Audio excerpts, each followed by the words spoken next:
समाज का आईना मेरी कहानियां। मेरे YouTube चैनल एक विचार पर मुझे फॉलो करें। दोस्तों, एक विचार के तहत आज कहानी का शीर्षक है इश्क या रिस्क भाग 2, रुखसाना की मोहब्बत।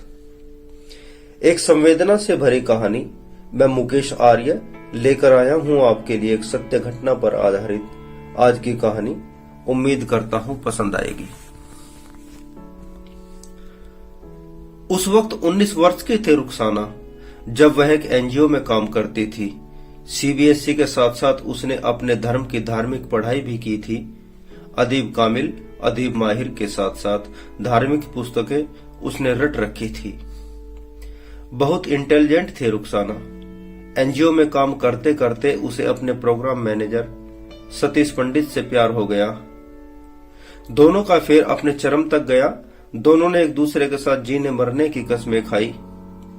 इस दौरान दोनों में शारीरिक संबंध भी बने, लेकिन जब रुखसाना ने सतीश पंडित से शादी के बारे में बात की तो सतीश पंडित ने यह कहते हुए मना कर दिया कि मेरा घर, परिवार और समाज इसके लिए तैयार नहीं होंगे।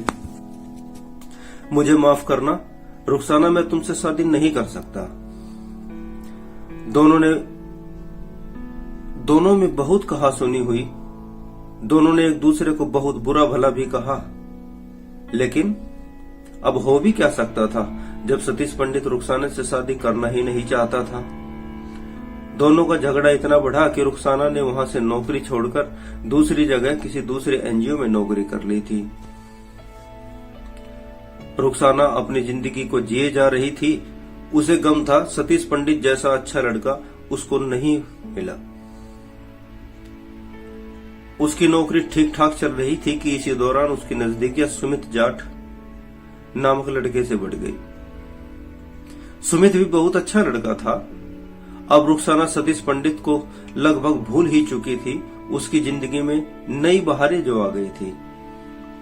वह बहुत खुश थी सुमित जाट के साथ। दोनों साथ साथ घूमने जाते, कभी पार्क में जाते तो कभी फिल्में देखने जाते। दोनों अक्सर अस्पताल के एकांत रूप में मिला करते थे। दोनों की नजदीकियां इतनी बढ़ी कि दोनों ने एक दूसरे को आत्मसात कर लिया। दोनों एक दूसरे के साथ बहुत खुश थे। दोनों के चर्चे भी लोगों में फैलने लगे। हर तरफ बदनामी हो रही थी। सुमित के दोस्त सुमित को बोलते और रुखसाना के मेलजोल वाले लोग, रिश्तेदार रुखसाना को भी खरी खोटी सुनाते थे।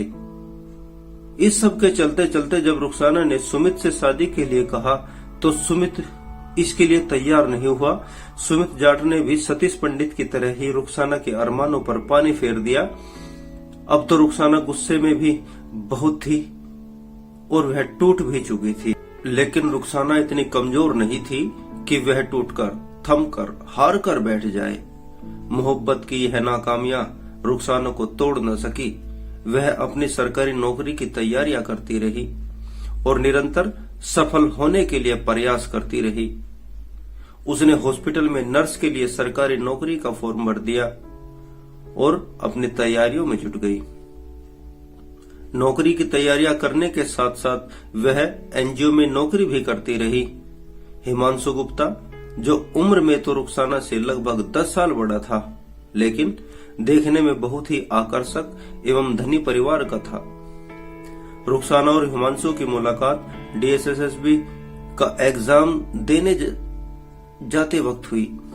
एग्जाम शुरू होने में मात्र 15 मिनट बाकी थी, लेकिन रुखसाना अपने एग्जाम सेंटर तक न पहुंच पाई।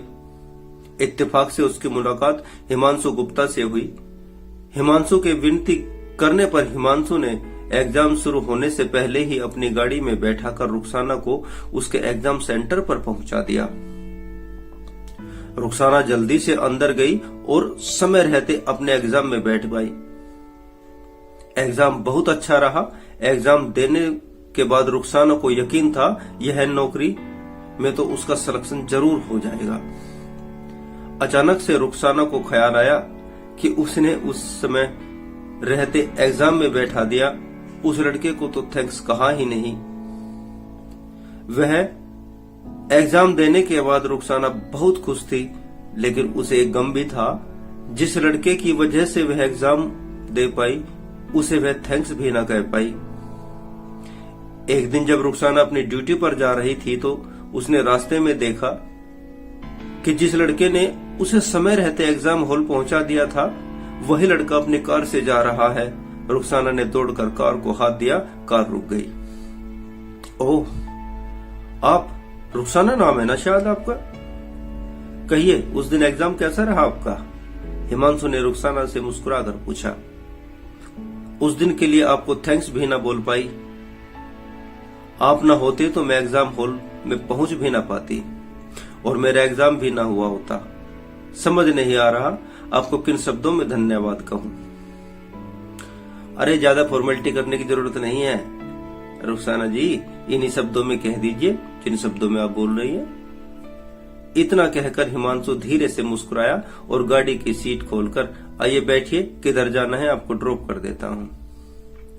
रुखसाना को भी शायद इसी का इंतजार था।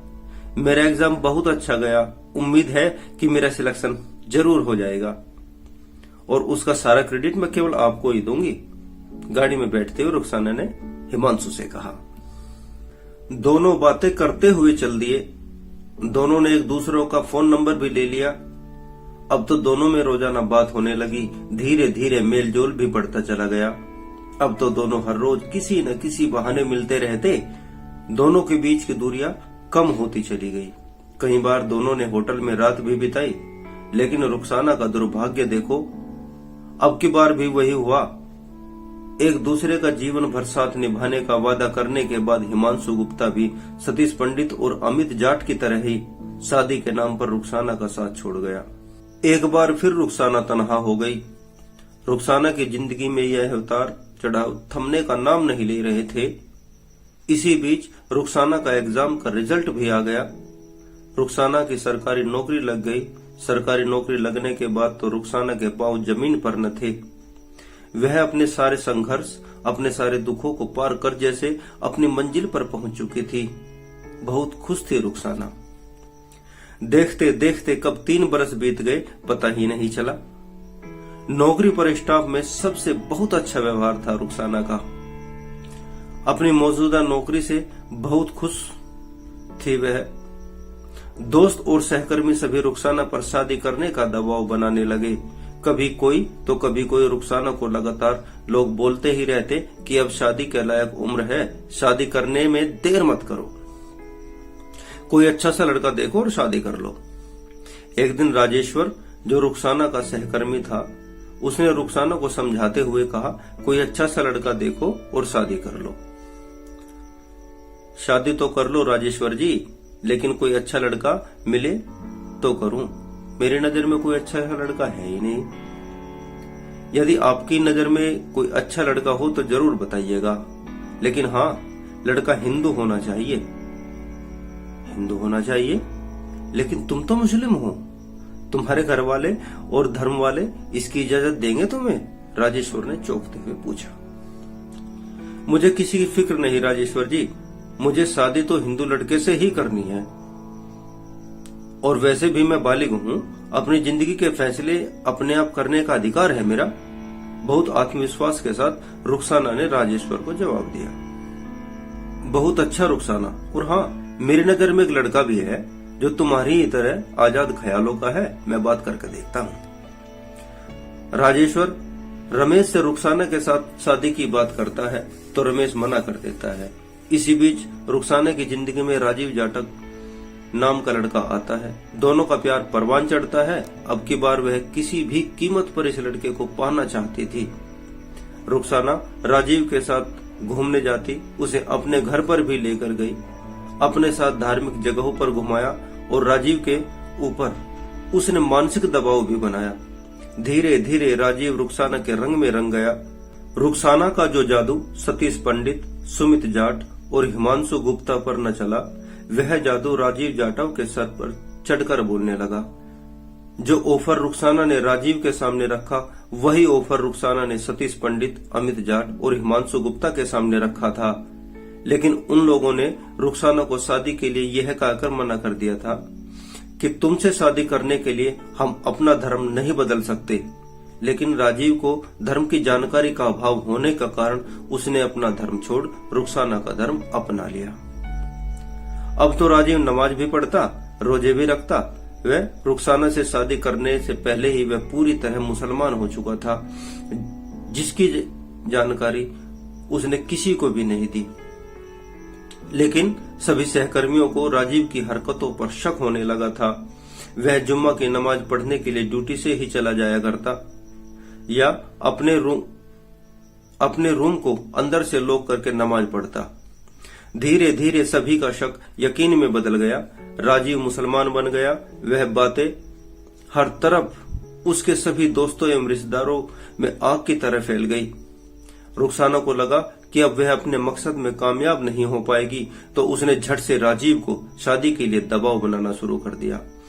राजीव अब सगीर खान हो चुका था, सगीर खान उर्फ राजीव, और रुखसाना ने निकाह कर लिया। राजीव के साथ निकाह करके और उसका धर्म परिवर्तन करा रुखसाना अपने लव जिहाद के उद्देश्य को सफल कर चुकी है। आज रुखसाना और राजीव के 2 बच्चे हैं। यह कहानी मात्र राजीव के धर्म परिवर्तन की नहीं है, यह कहानी ऐसे हजारों हिंदू नौजवान लड़कों की है जो अपने धर्म के बारे में जानकारी के अभाव में अपने धर्म को त्याग दूसरों का धर्म अपना लेते हैं। लव जिहाद अब 2 धारी तलवार हो चुका है। लव जिहाद की शिकार पहले लड़कियां हुआ करती थी, लेकिन अब बहुत अधिक मात्रा में हिंदू लड़के भी लव जिहाद का शिकार हो रहे हैं। हमें आवश्यकता है अपने बच्चों को अपने धर्म के बारे में शिक्षा देने की। केवल मंदिरों में जाना ही धर्म की पूर्ति नहीं करता, बल्कि धर्म को जानना है तो वेद पढ़ने जरूरी हैं। धर्म का सही ज्ञान वेदों से ही मिलता है, इसलिए हमें चाहिए कि हम अपने बच्चों को वेदों से जोड़ें। जल्दी ही मिलेंगे इश्क या रिस्क के 3रे भाग के साथ। कहानी कैसी लगी दोस्तों, कमेंट बॉक्स में जरूर बताइएगा। अपने इस YouTube चैनल को लाइक, शेयर और सब्सक्राइब करिएगा। बहुत बहुत धन्यवाद।